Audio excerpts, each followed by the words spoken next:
I can hear you. Great. Let's start.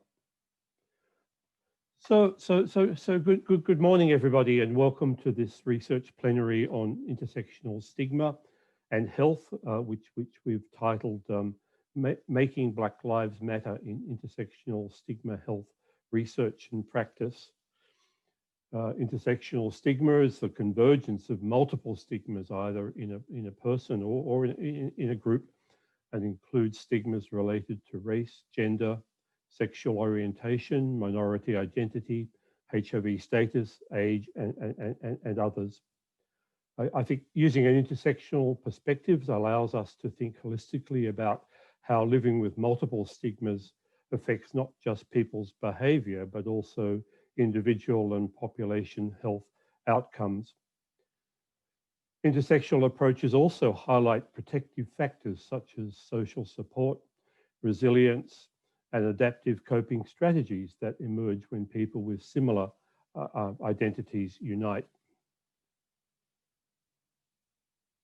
Amidst the backdrop of the coronavirus pandemic and the continued efforts in the US and globally to combat racism, Black Lives Matter is an intentionally intersectional movement addressing racism as a social condition that is a fundamental cause of both health and illness.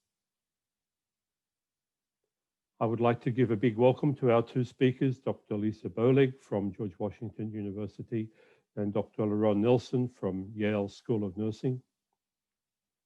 We will be able to take questions and comments at the end of the two presentations in the chat box, so please feel free to post your thoughts and your questions to our speakers, and just mention which speaker you are asking your questions to. Our first speaker today is Dr. Lisa Boleg, who is Professor of Applied Social Psychology in the Department of Psychological and Brain Sciences and Director of the Social and Behavioral Science Core of the DC Center for AIDS Research and founding director of the Intersectionality Training Institute at the George Washington University. She's a leading scholar of the application of intersectionality to social and behavioral science research, as well as research focused on HIV prevention and sexuality in Black communities. Dr. Boleg is the principal investigator on 2 NIH-funded grants on Black men's health, including one focused on intersectional stigma and HIV prevention for Black, gay, bisexual, and other men who have sex with men. Dr. Boleg's presentation today is titled "The R Word: Why We Still Need to Talk About Racism, Not Just Intersectionality, when we talk about intersectional stigma." Over to you, Lisa. Thank you for that kind introduction.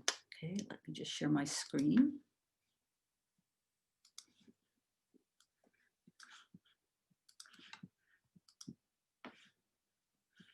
Good morning.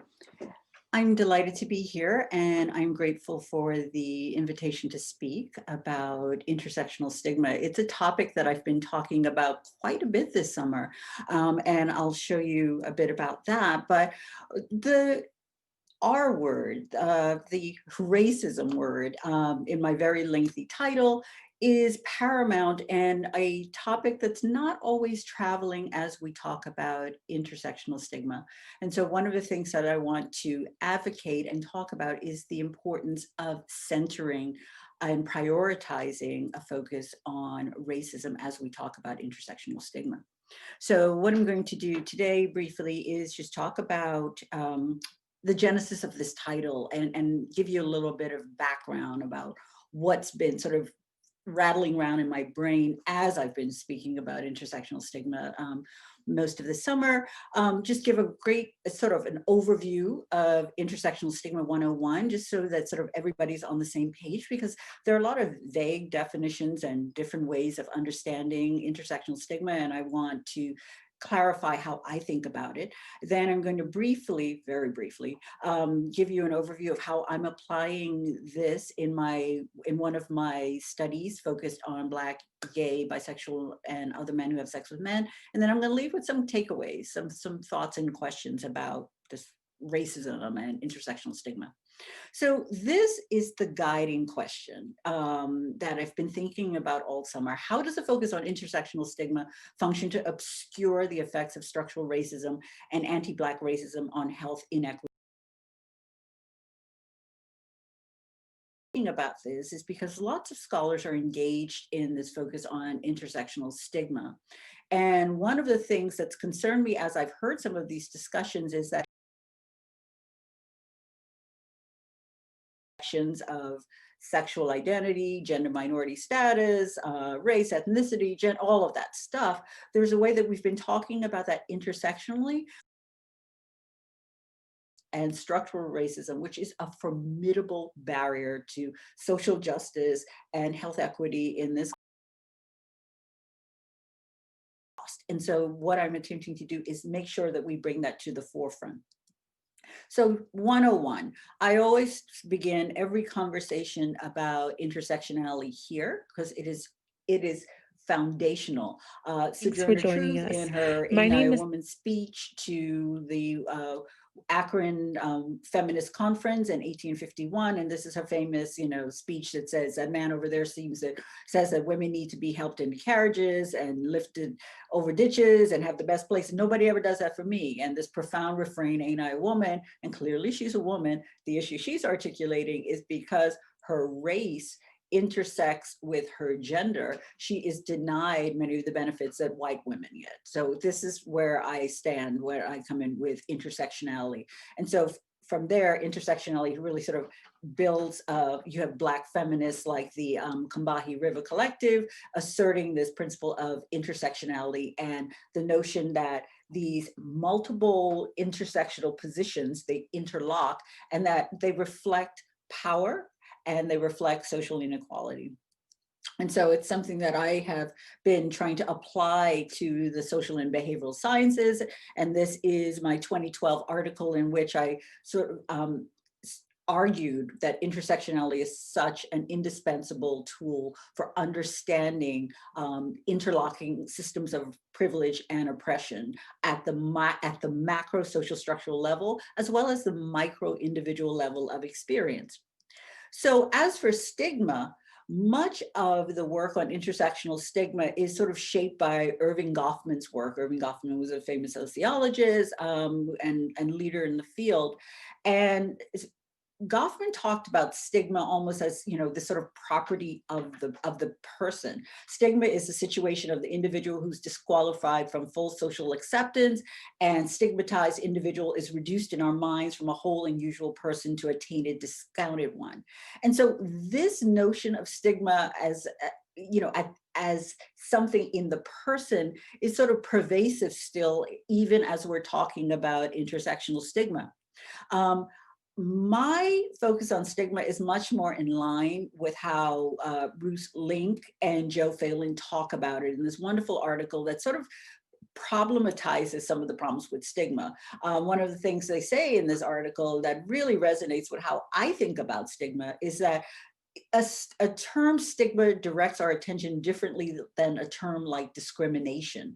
In contrast to stigma, discrimination focuses the attention on the producers of rejection and exclusion, those who do the discriminating, rather than on the people who are the recipients of these behavior. Thus, the terms we use could lead to a different understanding of where responsibility for the problem lies.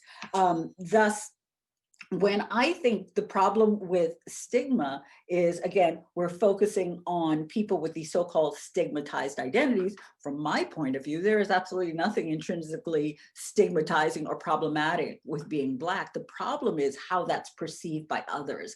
And so that's why I'm much more sort of comfortable talking about sort of discrimination, because then we can talk about the people who are doing the discrimination or the people who are doing the stigmatizing.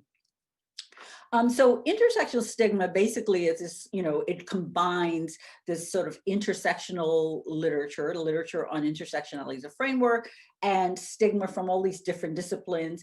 It is multi-level, so it's focused not just on sort of people internalize stigma or stigma between individuals, interpersonal stigma, but also how stigma happens at different levels, individual levels, for example, community level and structural level. So for example, at the level of law and policy. And then the intersectional part of it is about focusing not just on a single axis, like say HIV stigma, but basically stigma at interlocking positions of, so we're talking about racism and heterosexism and classism and so forth. And it seeks to forefront the role of power and social structural inequality. So a lot of the work on intersectional stigma is really being driven by the National Institutes of Health, who advanced a concept clearance in May 2018 of this concept of intersectional stigma. And from there, several grant opportunities to fund intersectional work. And there was a report out of these different intersectional projects that I direct your attention to, this box on the lower right, where you can find out more about the different intersectional projects, and that happened on September 18th. But in terms of intersectional stigma, one of the problems with this initial definition, because I think it will be expanded as the final report comes out, is this focus on intersectional stigma as multiple stigmatized identities. This is a definition of intersectional stigma that I've been pretty critical about, because I think it's really important that we focus on structures that discriminate and people that discriminate, and not so much on these individual identities that are stigmatized. And so this is just a screenshot for the report out about the work that we were doing on intersectional stigma that I direct you to if you want to know more about this concept. So in terms of my work on intersectional stigma, my work focuses on HIV prevention and intersectional stigma for Black, gay, bisexual men and other men who have sex with men. And it's funded by the National Institute of Mental Health.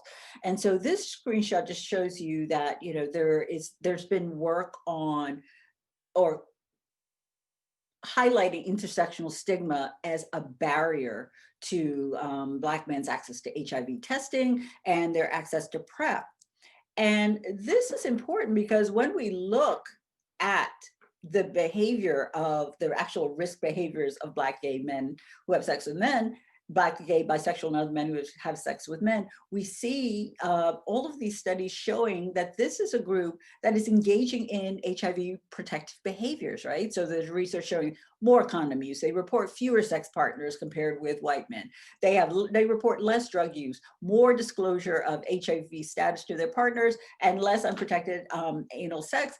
And yet we see that if we look at something like PrEP, this is a study that was published in Morbidity and Mortality Weekly Report in 2019, and it shows that white men had higher awareness of PrEP, that they were much more likely than compared with Latino and Black men to discuss PrEP, and that they had higher rates of PrEP use. Now, if we look at intersectional stigma from an identity perspective, then all of the onus is on Black men, right? Why aren't they using PrEP? This study shows that even all of the men in this study had access to health insurance. And so what I want to challenge us to do is ask some sort of different questions and put a lot of the onus on people who stigmatize. You can't write yourself a prescription for PrEP. A healthcare provider needs to do that. And so in terms of intervention, it's very important for us to look at what are some of the structural barriers, or how is stigma enacted structurally that might better explain outcomes like this. So in my current study, again, funded by NIMH, we are looking, these are my co-investigators, and what we're looking at is trying to understand the role of stigma or intersectional stigma at multiple levels for Black, gay, and bisexual men in DC and comparing them to Jackson, Mississippi. And so my two investigators from Mississippi are Dr. Paul Burns and Dr. Leandro Mena. And my team, my DC-based team is Tamara Taggart, who is a professor in the School of Public Health, Ana Maria Del Rio Gonzalez, and Shanika Hull, who is now at Rutgers University. And so one of the things we wanted to do was to develop these measures of multi-level stigma. And so you'll see on the right our conceptual model where we're trying to understand individual level stigma, so interactions with healthcare providers, racism, HIV stigma, stigma at the community level, so what men hear and say at a religious institution, on social media, sort of homophobic or biphobic stuff there, racist stuff there, and social structural level. I'm very much interested in sort of laws and policies, and that's why we thought it was really important to contrast DC with Mississippi, because these are totally different contexts in terms of what's happened. For example, in DC, there's been an expansion of Medicaid, and so there are many programs providing low-cost access to PrEP, for example, compared with Jackson, where a place like Jackson, Mississippi, where that's not the case. And so what we hope to do long-term with the study is develop measures of intersectional stigma, and then synthesize the qualitative and quantitative results. But focused on racism, which is focused on my talk, I wanted to show you sort of some of the things we're hearing in our qualitative research with men in DC. This is a response from a young Black man in response to, what's DC like? Tell us about the sort of context of stigma in DC. And the person says, I feel like overall DC is really progressive, especially when compared with other places. However, there's still a lot of racism. The point here, Black, gay, and bisexual men know very well that racism is salient in their lives as they travel as Black people, regardless of their sexual identity, or that it's integrated with that. There's a lot of discrimination within the gay community, and more directed to Black men and Black women. And if you're a poor queer person of color, what's so fantastic about this narrative is this person really is giving an intersectional narrative, understands very clearly how these interlocking positions reflect greater degrees of social inequality. And if you're a poor queer person of color, it puts you in a significant disadvantage in terms of who you have access to and just how people perceive you. Another quote, the interviewer asked, this is also a DC participant, why do you think that white men are more likely to be tested for HIV and get PrEP from providers? We wanted to have our participants we wanted to have them sort of tell us their experiences of sort of racism and what that looks like. And this person lays it out this way: because white people can feel safe wherever they are, in grocery stores, hospitals, and doctors, and trust that they'll be treated in a most professional and honest manner. Black folks have a fear of going in certain places, law enforcement, hospitals, sometimes even schools, sometimes even churches, based off of what we know in history about the way Blacks are treated versus the way whites are treated. So the point here is that Black men obviously know very well what it means to be Black in this country, and racism as a barrier to their access to HIV testing and PrEP. So I want to close up in the last 5 minutes I have with some thoughts about this. The first is a statement, and it is, I propose that we cannot even begin to understand Black people's experiences with intersectional stigma without focusing on the role of structural racism in general and anti-Black racism in particular. And so structural racism, I use a definition, the totality of ways in which societies foster racism via mutually reinforcing is really important, I think, because it's a way of understanding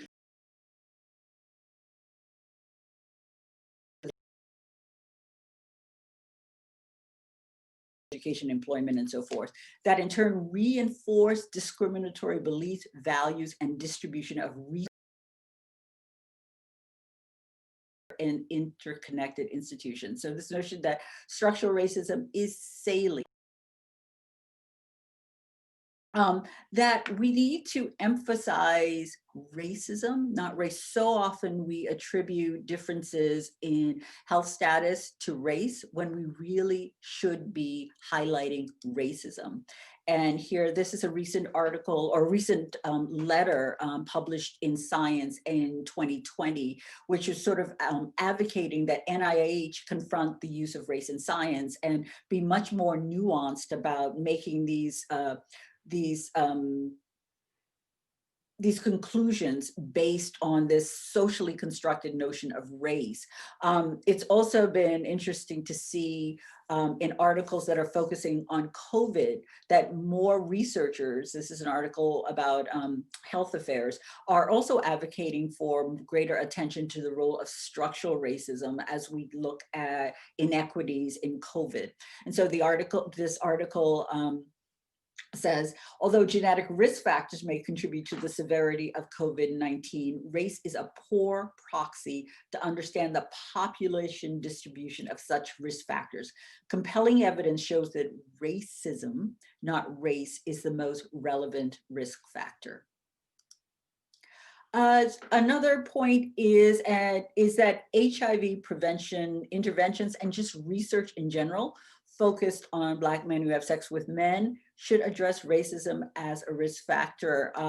The next speaker highlighted this years ago in a 2014 article titled "Your Blues Ain't Like Mine," and in which they did a search of different studies focused on Black men who have sex with men and found that of 17 studies, there was only one that focused on anti-racism, or what Dr. Nelson called the need for an integrative anti-racism focus. Again, I think Dr. Nelson would agree with me that as we travel with intersectionality, there's a way that the sort of racism piece is getting sort of flattened out as we just talk about multiple identities without forefronting the role of and salient and formidable role of racism.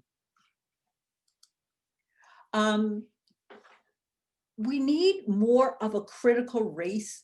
We need to include more critical race theory in our work on intersectionality. One of the things that I worry about is that there's a way that we can talk about intersectionality and we can talk about multiple intersectional positions because it's much more comfortable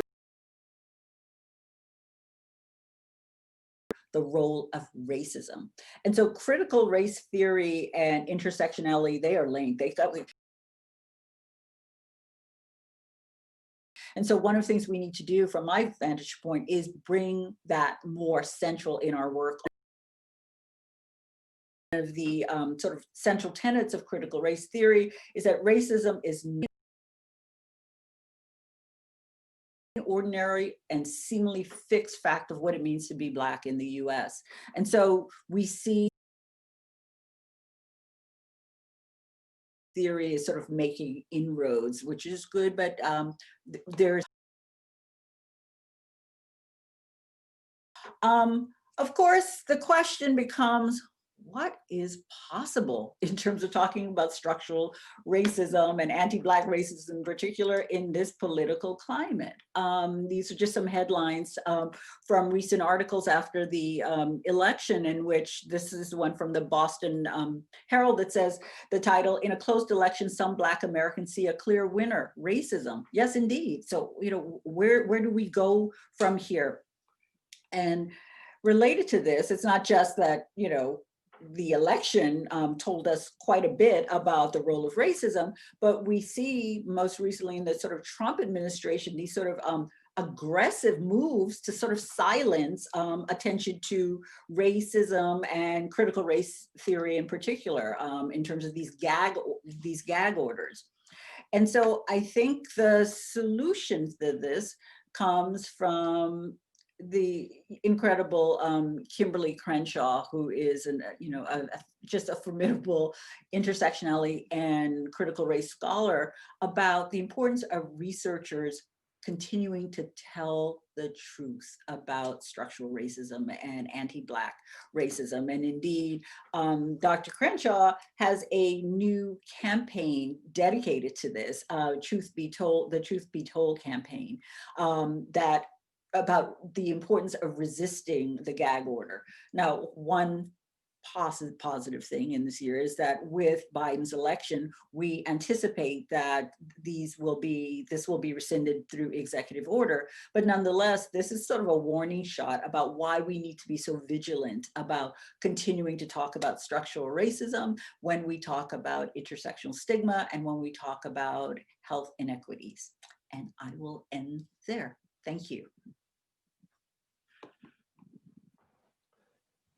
Yeah, thanks very much, Lisa. I think it's fascinating. I was just looking at, I've been statistics in Washington. Yesterday, 47 Black people, so as well reflect. Okay, please put them in the chat. So the Independence Foundation School of Nursing. He's the Ontario HIV and Black communities at Unity Health. He is the protocol co-chair of community random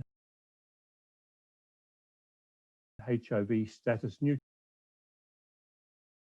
approach to increasing exposure prophylaxis up to Black men who have sex with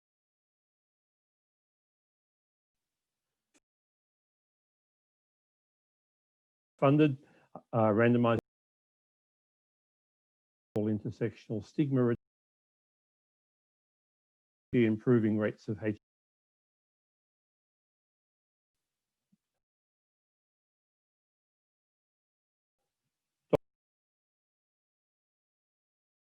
Of healthcare climates on HIV-related outcomes in African and African diasporic men who have sex with men. Thanks very much, Lauren. Thank you. It's I'm trying to get presentation. It's very exciting, and normally these are times when you're sitting on a stage somewhere and you can't wait till this is over so you can sit back and talk more about it. We might not get a chance to do that here, but I'm equally excited about having listened to what she presented and the ways in which it intersects with what I want to talk about today. So even just the last couple slides that Dr. Boleg presented, one of them said critical race theory, and I think some of the captions were the routine everyday experience for Black people. It's not sort of this anomaly that sort of happens here and there. And so that's important.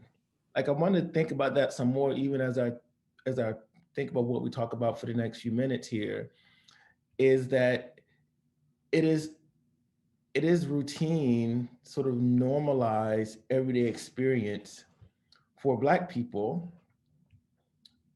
and yet also for white people, or people who are not Black, in ways that I think homophobia is not irregular, sort of incidental experiences. It's a real everyday experience of people who are gay or same gender loving or lesbian.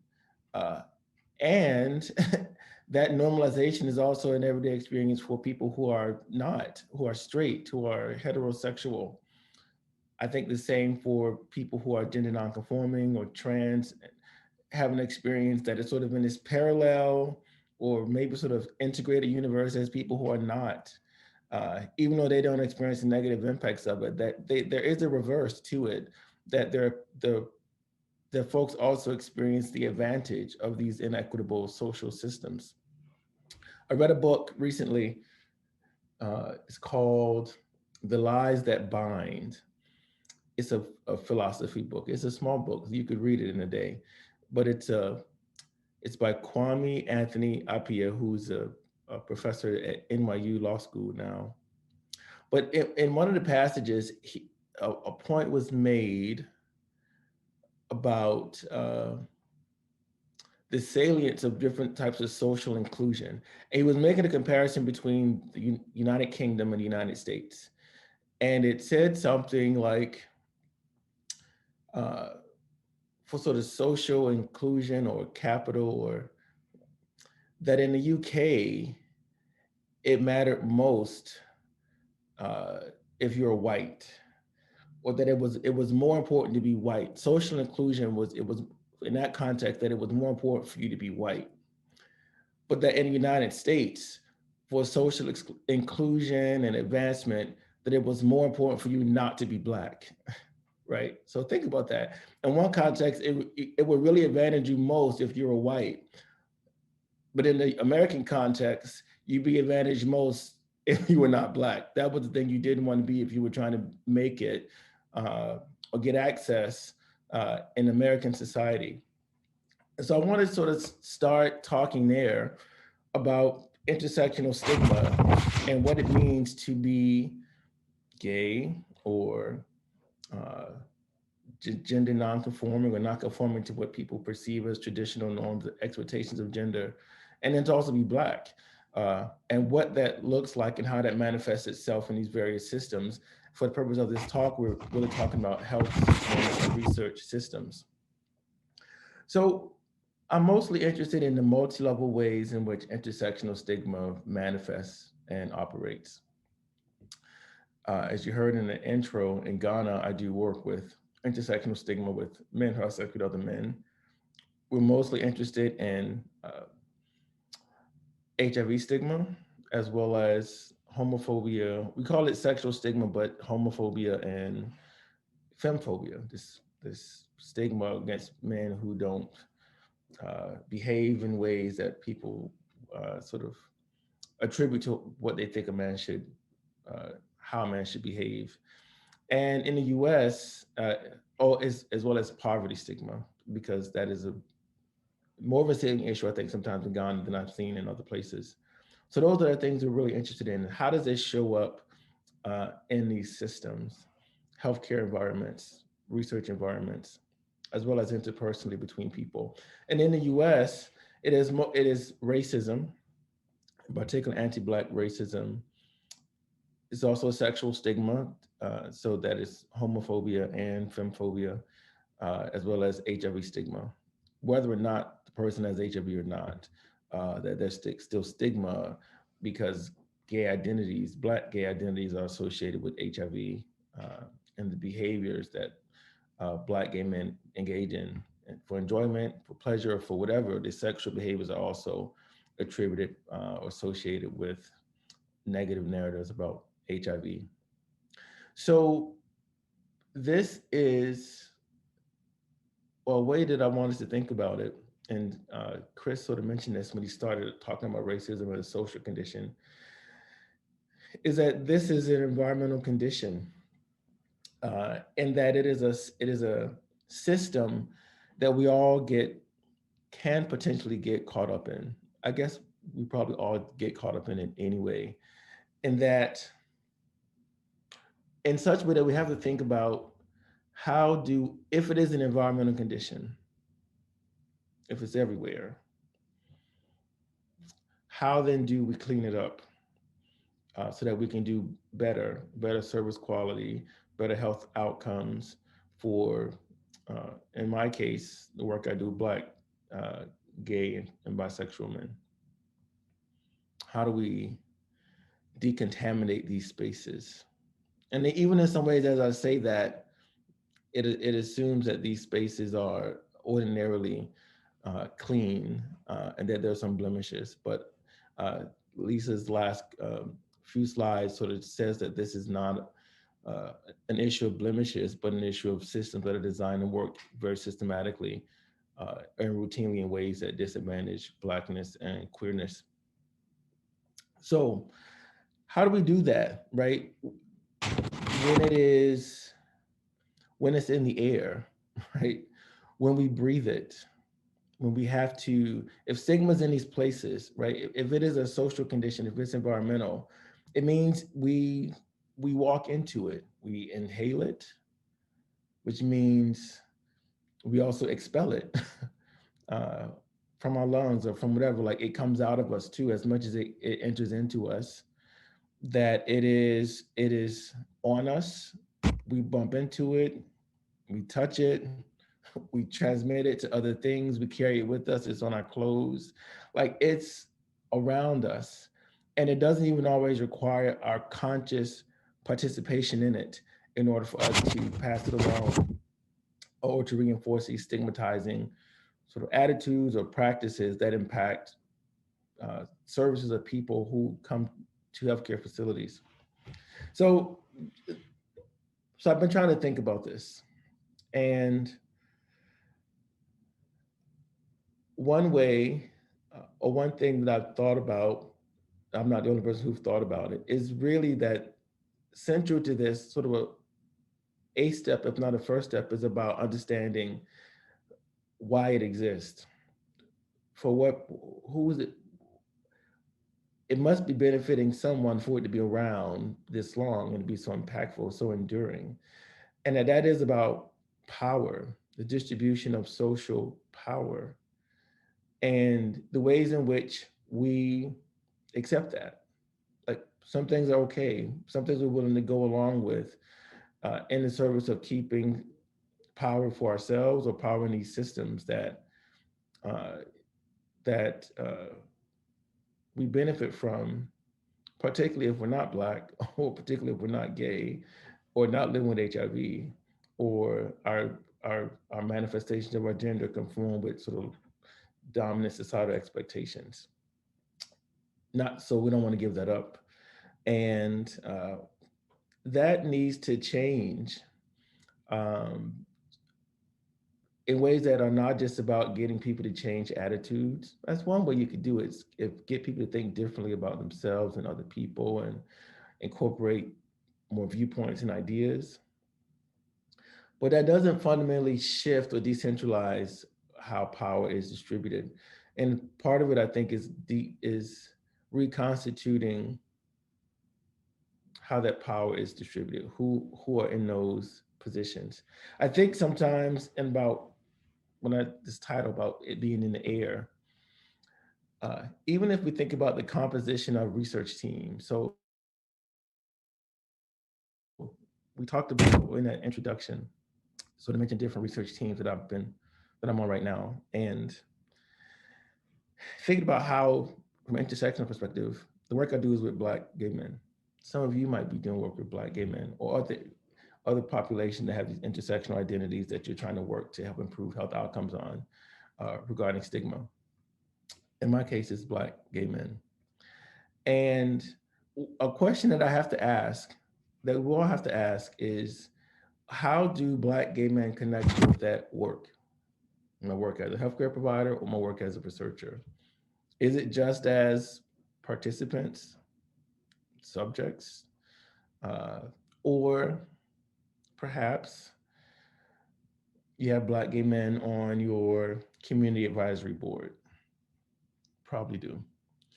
Or have Black, whether you're a clinical or research outfit, maybe you do, probably do. Or whether Black gay men are represented on your outreach team, your recruiters, you probably do, if you do work with Black gay men. Uh, but but is that it? Is that the only place they show up? And if it is, we have to think about why that is, and in ways in which that also communicates or conveys stigma in the environment.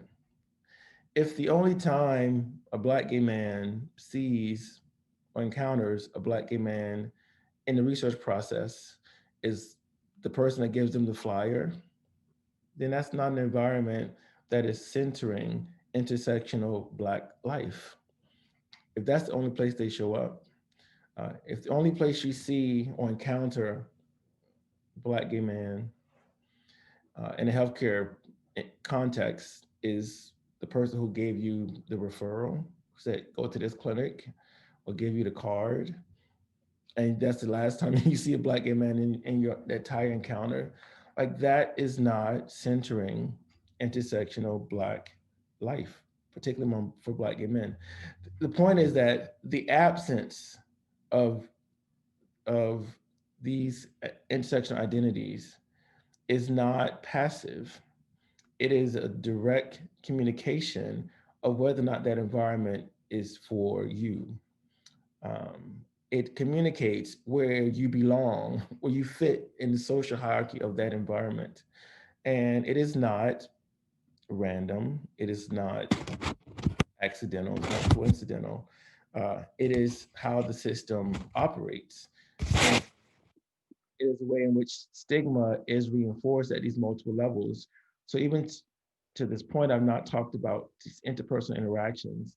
This is about the ways that systems are structured that disadvantage Blackness, Black people, because of racism, that disadvantage gay, bisexual people, people who don't identify as heterosexual, engaged behaviors that sort of fit into that framework.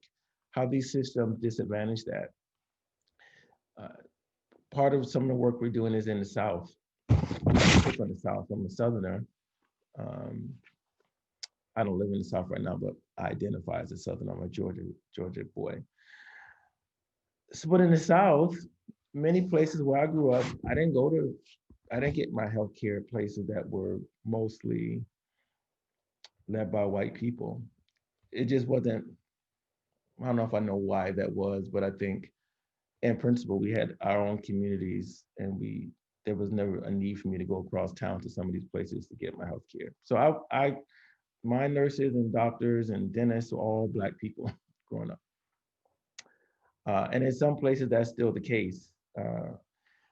But it was always clear, and we see this now across the country as we're doing this work, that it is clear that there are elements of people's identities that cannot show up fully in Black spaces. And this is, Dr. Boleg mentioned a paper we published some time ago, which felt controversial a little bit back then in trying to explain this, when we were trying to advance this idea of integrative anti-racism, and that the salience of these uh, racism or other stigmatizing social processes vary from context to context. And in those contexts, in the context of a Black space, a Black cultural space, everybody looked like you. And so you didn't have to navigate that.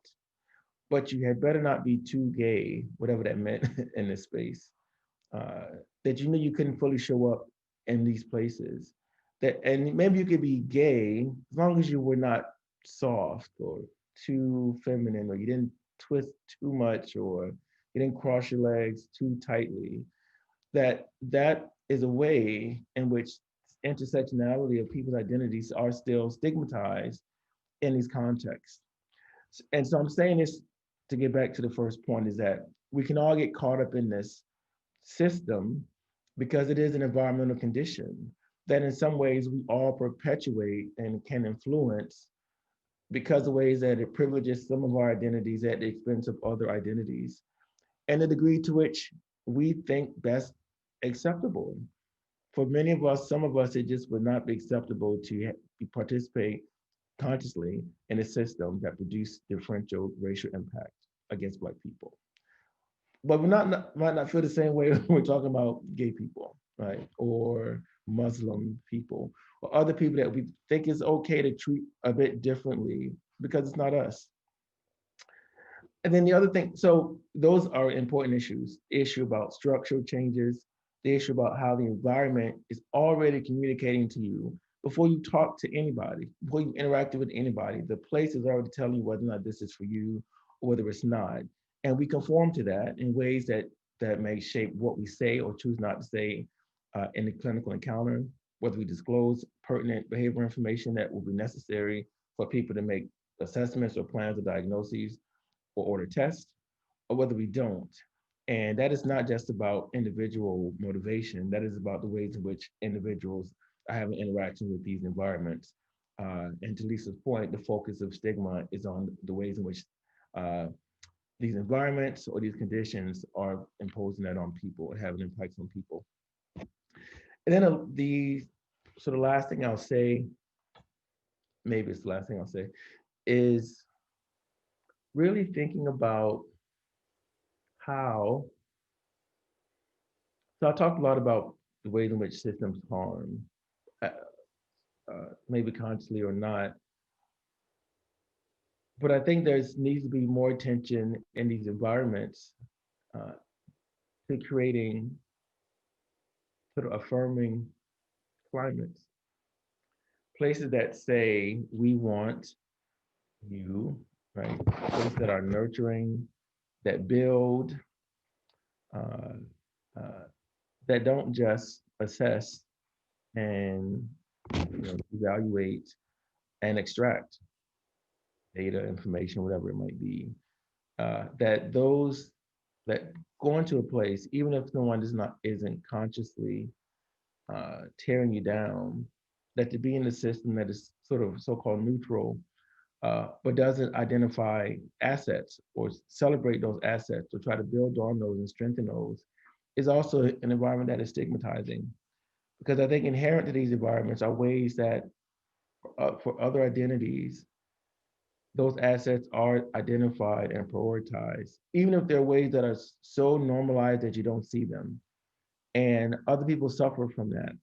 And so we have to figure out ways to be more affirming in our practice, research practices, and healthcare practices. That means uh, that requires some changes in how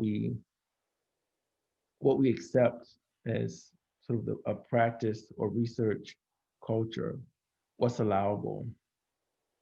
Things about what's a professional way of acting or being, or what is a professional is not the word, but it's what is a proper way of acting or being. Like who identifies what's professional, or who identifies what's proper, who identifies what's a suitable uh, uh, arrangement of the waiting room or the clinic room. Like the perspective of that person is very important. And when they get to decide that, then that dominates, that sets the tone in ways that likely affirm the individual's identity who has the decision-making power, and sometimes at the expense or discounting of the person who has less power, and whose likely perspectives or views will not be prioritized, and in a way uh, likely create an environment that stigmatizes and it causes, in that way, still causes harm. Uh, we try to practice this. It's not easy, and it's not easy because of the emphasis on decentering power. So I'm part of a study that we're developing now for the HIV Prevention Trials Network, HBTN 096. And that's been a study where we've tried to, it involves reducing intersectional stigma in healthcare facilities among Black men who are sexual men across the South. That's where we're planning to do this. But even before we try to go to a place to intervene on intersectional stigma, we've had to think about how does this even look in this research environment, right? Who's on the team? Who's leading the team? How are we engaging the folks that we say we want to go and develop this work to help change environments, to increase their access to testing and PrEP, and increase rates of viral suppression? So that means we've had to think differently about who can be on the research team, about these arbitrary, in some ways, limits of how big a team can be and what qualifications you have to serve on it. We've had to say that serves to entrench power into particular people and places. And if we're going to be doing a study to address multi-level intersectional stigma, we have to start it here. And it bringing in different perspectives for people who don't have PhDs or who don't have clinical licenses or who've lived the experience that we said we want to prioritize means they're going to challenge what we say. And we're going to have to find ways to deal with that. And we have. Having people on a protocol team, leadership team who says, here's what you need. And usually How it works is you take input, you consider it, and then you decide what to do or not do, which means that the ultimate decision-making power ends up in the hands of a few people who, as much as they might try, it still is filtered through that lens. So we're trying to decenter that, even in this research process about how we center intersection of Black life and who designs the work, and how we structure the work, how we incentivize and compensate people who are engaged in that work, and then how we then try to operationalize this work in the communities. In this example, I'm talking about the United States, but it's the same thing in Ghana. And so I'll just say, these are important things. When we think about making Black lives matter in healthcare research, we have to be thinking about how this looks multi-level, how we decentralize power, how we share power with those identities, and how we grapple with what that might look like in ways in which that forces us to shift and change what we accept as norms, or not, and also ways that we can create systems and processes that are deliberately affirmative of, in this particular case, Black, gay men, but other intersectional identities that get stigmatized. Thank you. Thanks very much, Laurent. Yeah, this is a lot of things to think about. Yeah. I don't see any questions from anybody. Please, if you have any questions for the speakers, please put them in the chat box. I just a question for Lisa. You mentioned about the protective behaviours amongst Black gay men, but still we see the majority of new HIV infections are in Black men, particularly in the South.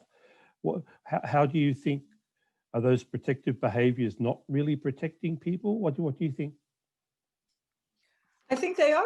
Well, I think that it's not that they're not protecting people, but it's that HIV is so densely concentrated in those networks to begin with. And as such, whatever your sort of protective behaviors, if you're doing those behaviors within an environment in where it's densely concentrated, then you have greater risk. I mean, there are lots of analogies to COVID, but given HIV being so sort of stigmatized, historically, and seen and linked with certain populations who bear, the greatest discrimination, it makes sense that then when we talk about it, we focus on individual risk behaviors, and we focus on it at a sort of deficits perspective.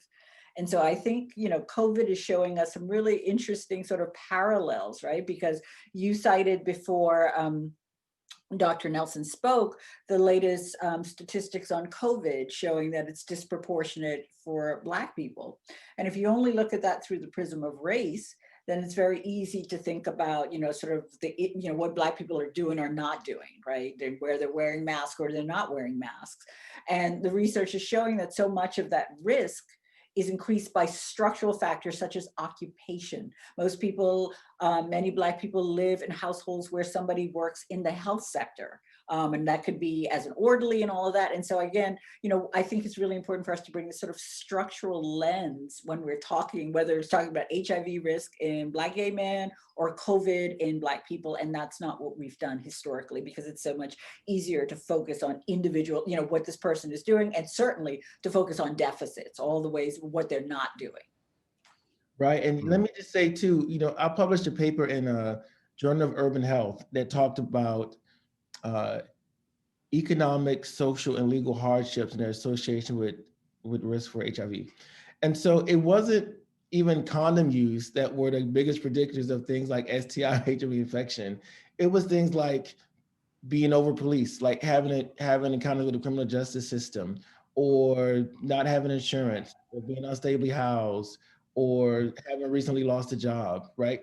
Things that condoms not going to get you a job, condoms not going to stop the police from screwing with you. Like, those are the things that are that I think get missed. So to Dr. Boleg's point about having a structural lens to understanding that even in the context where condom use is happening, that really is a very, very narrow clinical focus that doesn't give attention to the structural issues that are driving STI rates and HIV rates. And so I agree. I think it is, people get puzzled if we think just from the clinical lens, how can it be that these rates are higher if people are using the strategies that we think should be preventing this? And it is that you could still be doing that, but are these other things that intervene that undermine the effectiveness of these strategies? Same thing you would see about PrEP. PrEP has been around for how many years now? 10 years. It's not having the impact it should. It's not because PrEP doesn't work or that Black gay men wouldn't take it, but there's all these other things that get in the way of that having the impact that it should. And we need to figure out how we also focus on those things if we're going to have the type of impact we want to have. But I appreciate that question and also Dr. Boleg's response to it. Yeah, thanks. There's a question in the chat. I'll just read it out. Is Dr. Williams' DSM-5 framework for assessing racial trauma becoming more widely accepted in mental health and other healthcare? Also makes me think of degree PTSS. I don't know. Maybe that's a question for Dr. Boleg or either of you. Yeah. Yeah, well, I want to say at the outset, I am not a clinical psychologist, so not always up on what's happening in the DSM, but I do know that there is slowly, at least in my field of social psychology, this greater awareness of racial trauma. It's work that and I know we did published a study several years back where we looked at post-traumatic stress symptoms and found that there was a relationship in terms of with Black men who reported higher rates of PTSD, racial trauma, and sexual risk. But again, you know, these aren't making sort of inroads in disciplines like psychology, where, as I always criticize, one of the problems with psychology and psychological research is that the individual is the primary unit of analysis. And so that's where we focus, and we don't look at other things like how pernicious and omnipresent racism is as a stressor and how it affects sort of every aspect of what it means to be Black in this country. Yeah. Laron, I think you asked the question about, you know, how do we clean it up? I mean, you know, my work takes me to Africa a lot, and I see in Zambia and Cameroon, other places that, you know, gay people are imprisoned, and even worse than that. And you know, in my country, Indigenous Australians still die in custody at alarming rates, and that's been happening since I was a kid. You know, it hasn't changed. So I just I mean, I do see some change. I mean, in Seattle, where I live, there has been some effort, I mean, significant effort to defund the police and to take away some police powers. And I think that's really good. I just wonder, do either of you think, you know, how do we clean it up? I mean, can we clean it up, or do we just have to live with it? Can we clean it up? I mean, I think we can, but I think it's complicated. So I think that we have a system. This is more of a political comment. Maybe it's also scientific too, but I think that we have a system or systems that need or that leverage division and inequality. And it might take us some time to get to the point where we say we don't want that type of system anymore. And I'm even talking about, you know, even COVID-19, right? This has been interesting to see the idea at which people say, does capitalism work for us? Because now the idea that you only can get stuff if you have a job and you can negotiate a high enough price for your labor and you can buy what you need from somebody who's selling it at a different price. Like that's the system. Most of us, we rock with it. That's what we do every day. But here's a situation where this system will say, well, sorry, I guess you just die if you don't have it, because this is how this it's not about the government giving you stuff. It's not the public's responsibility to take care of people. Get a job and do it. Like, So thinking about this system that really relies on inequality, that also reinforces the system of racism, which I think primarily exists to help people stay in power and usually gain economic power. Like this, these economies, these systems, I think are what allow us, what normalize the idea that yes, we can treat people differently. We can exploit people. It's kind of what we do. And I think like that's the core of what we have to grapple with. Do we want that or not? Because if we allow it as sort of the core basis of our system, it allows these other things to show up the way they show up. And people to say, yeah, well, maybe it's a little bit of discrimination, a little bit of stigma, but there's some benefit on the end. So I'm saying that to say I think we can do it, but it's a much more fundamental question about how we understand and accept inequality and systems that produce it in our society that has implications for racism, homophobia, and these other types of stigma. That's my reaction to the question. Yeah, and I have to say that I have been struggling to find optimism of late. I've just started reading about Afro-pessimism, which is a school of thought that I wasn't even aware of. It's come up in response to an article that I've written on about racism and police brutality in Black communities. And by the way, as I like to always say, that is all over by HIV prevention research with Black men. So, we're funded to ask about condom and condom use, and you ask Black men about their lives, and within 5 seconds, that's what you're talking about. Anyway, and Afro-pessimism is basically this sort of school of thought, and I guess it comes out of history or Afro-American studies, African-American studies, about that slavery for Black people is structural and permanent. And this notion that this emancipation and all these things is a myth. We're never going to get there.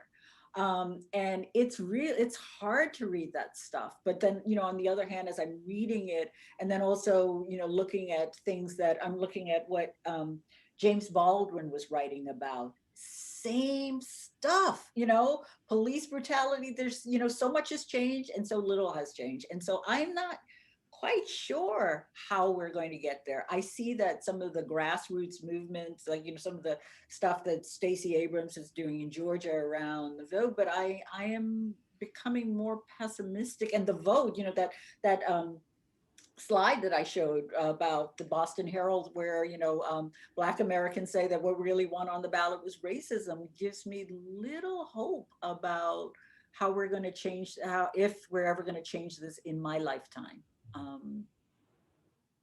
So that's my pessimistic response to that question. I didn't mean to end on a note of pessimism, but anyway, it's reality, and I guess we can all only do what we can do.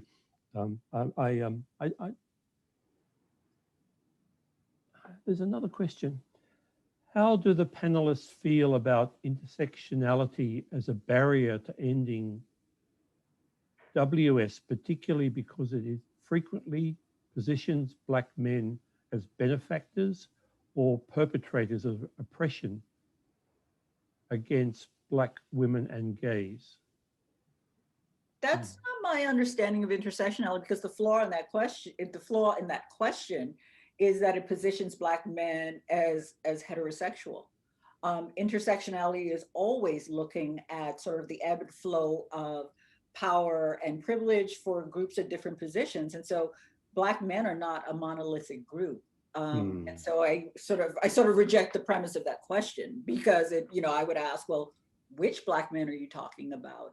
Intersectionality draws our attention to intersections on the basis of socioeconomic status, which is something that we don't talk about enough. For example, class within Black people at different intersections. And another one of my NIH-funded studies, we are looking at outcomes of substance use, mental and physical health for Black men at different intersections of sexual status. So Black heterosexual men, Black gay and bisexual men, Black gay men, Black bisexual men, and then looking at intersections within those groups of higher and lower SES and trying to understand the interplay of these factors. And so that framing doesn't make sense to me from an intersection to lay the blame for that at the feet of intersectionality just doesn't work for me. The premise is flawed.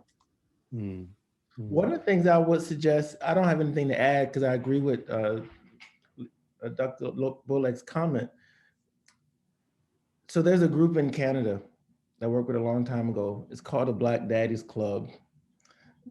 It's a group of Black men who have come along. I mean, I think it was mostly led by Black straight identified men. And they've been sort of working, you know, I think the goal is sort of Black liberation in communities and families, and but particularly engaging with Black men across intersectional identities, straight men, gay men, trans men, cis men. I mean, it'd be interesting to just check out what they're doing, because I think what they're trying to see is understand is the ways in which they're that they've historically excluded people has been a barrier to their quest for liberation, because they sort of said this is they sort of positioned what a Black man was and was not, and inherent in that was straightness. And they said, well, that's not true, and we need to be able to embrace Black men across the spectrum of what that can include. And they're doing that, and it's very, I don't know the word to describe it, but I would encourage people to check it out, because I think it's a model, an interesting way that, and it's not an academic exercise. These are brothers in the community who are like, we got to do something differently if we're going to make some change here. I think it's worth checking it out. Thanks. There's another question. I'm not sure I understand this one. I'll just read it. Do you think the consequences of knowing spreading HIV has a factor to help create a change in reducing the barrier of spreading HIV through sex? So you're talking, this question is about criminal exposure laws? Probably. It's not clear to me, but let's yeah. I would say no. I mean, I would say that, and in a former life, I was an HIV policy analyst. What we know is about whatever type of criminal exposure laws, it's going to have a disproportionate impact on Black people. We can be sure of that. I think that a move like that is counterproductive, right? Criminalizing versus what are the steps that we can do to prevent HIV in the first place, whether that's sort of suppressing viral load in the whole community level, right? Because if HIV is suppressed at the community level, then there's less opportunities for transmission. I mean, sort of, again, parallels to COVID. And so no, I think that those would be counterproductive and not effective. And I don't even think when we're asking people about that in our research, because as we're wanting to understand structural stigma and do people know, and so we ask, like in your state, is there criminal exposure? In a lot of cases, people aren't even aware of that. And so that also suggests that there are these laws, but people might not even be, they don't have any impact on what people do or do not do. Yeah, certainly. As I mentioned, my work takes me to Africa a lot, and criminalization in countries it's just such a barrier to access to care for people with HIV, and just general care, and the attitudes of people in clinics, the stigma that people face, when they access care through facilities. I mean, you just see it everywhere. But there are places where it's improving. There are places where governments are taking a stand. There are also places like Zambia where governments are not taking a stand, and where things are really entrenched. The recent withdrawal of the U.S. ambassador to Zambia because of this very issue of homosexuality, and you can't even talk about it. So, but there are countries that are dealing with it, which is good.